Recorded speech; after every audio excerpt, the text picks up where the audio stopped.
Hello, नमस्कार दोस्तों। आज हम बात करेंगे टाटा स्टील कंपनी के स्टॉक्स के बारे में और इस स्टॉक्स में हमने कल भी आपको वीडियो बना करके बताया था और कहा था कि इस स्टॉक्स में गिरावट दिखाई दे सकती है। क्यों? क्योंकि स्टॉक्स हमारा एक पुराना वाला जो हाई लेवल था, जैसे कि इस कैंडल का हाई, यहाँ पे स्टॉक्स ने रेजिस्टेंस लिया और एक के बाद एक रेड कैंडल बनाते हुए स्टॉक्स नीचे आया।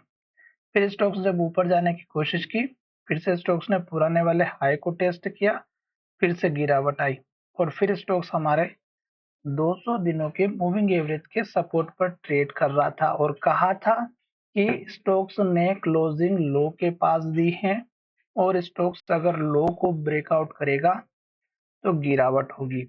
देख सकते हैं स्टोक्स ने जहां से ओपनिंग की वहीं से गिरावट आई और स्टोक्स हमारा सीधा सपोर्ट का जो लेवल था वो तोड़ते हुए स्टोक्स जा चुका था, सारे लेवल्स को तोड़ के नीचे की तरफ।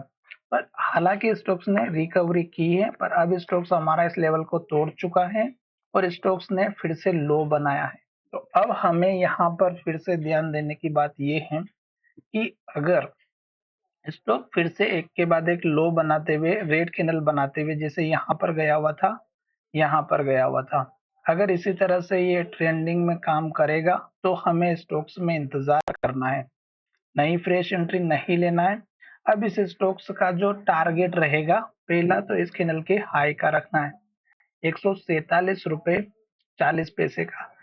पहले यही लेवल था हमारा सपोर्ट का, ये लेवल टूट चुका और स्टॉक्स ने इसके नीचे क्लोजिंग दी है। पहला टारगेट ये रखना है। दूसरा टारगेट इस कैंडल के हाई के आसपास का रखना है, या फिर अगर आप देखेंगे तो इस कैंडल के लो का, जो कि 149 या 50 रुपए के आसपास का है, तो आप 149 रुपए के आसपास का उसके बाद का टारगेट रखेंगे। और फिर जैसे स्टॉक्स ऊपर जाता है फिर आप अपना टारगेट को बड़ा कर सकते हैं 152 रुपए के आसपास का। और फिर स्टॉक्स जैसे जैसे ऊपर जाएगा फिर इस कैंडल के लो का आपको टारगेट रखना है।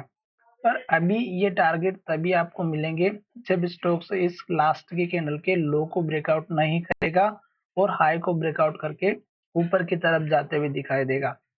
आज स्टॉक्स में गिरावट बहुत बड़ी दिखाई दी, वॉल्यूम में भी स्टॉक्स में दिखाई दिया है, पर स्टॉक्स ने हल्की सी रिकवरी भी दिखाई है। साथ ही यहाँ पर अगर आप देखेंगे तो स्टॉक्स ने जो क्लोजिंग दी है 146 रुपए 50 पैसे 55 पैसे के आसपास दी है। तो आपको केवल इंतजार करना है कि कहीं हमारा ये लास्ट का लो नहीं टूट जाए। अगर ये लो टूटेगा तो ये जो स्टॉक्स में गिरावट है ये भी कंटिन्यू रहेगी। फिर स्टॉक्स का सपोर्ट लेवल आप देख सकते हैं 138 रुपए के आसपास का दिखाई दे रहा है। तो ये 138 रुपए के आसपास का, 139 रुपए के आसपास का आपका नेक्स्ट सपोर्ट वाला लेवल रहेगा। जल्दबाजी नहीं करें, स्टॉक्स अभी एक के बाद एक लेवल को तोड़ते हुए नीचे की तरफ जा रहा है, तो थोड़ा सा वेट कीजिएगा, कंफर्मेशन का वेट करेंगे। धन्यवाद, मिलेंगे नई वीडियो में।